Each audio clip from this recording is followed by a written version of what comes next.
ગારિયાધારના મેસણકા ગામે પતિના હાથે થઈ પત્નીની હત્યા. ગણતરીના કલાકોમાં જ હત્યારો પતિ પોલીસ પકડમાં. ગારિયાધારના મેસણકા ગામે ગત તારીખ 21 ઓગસ્ટ 2025ના રોજ રાત્રિના સમયે હત્યાનો બનાવ બન્યો હોવાનું જાણવા મળેલ છે.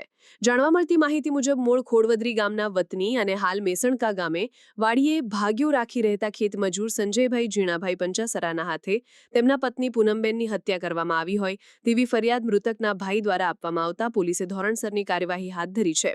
આરોપીએ પોતે જ પૂનમબેનને ઝેરી જીવડું કરડી ગયું છે તેવી મૃતકના પિયરમાં જાણ કરી હતી. ત્યારબાદ મૃતકના પરિવારજનો હોસ્પિટલ પહોંચતા શરીર પર તીક્ષ્ણ હથિયારોથી કરાયેલ હુમલાના કારણે થયેલ ઈજાના નિશાન દેખાતા પરણિતાના પિયર પક્ષે મહિલાની હત્યા કરી હોવાની શંકા જતા મૃતદેહને ફોરેન્સિક પોસ્ટમોર્ટમ માટે ભાવનગર ખસેડવામાં આવેલ હતો.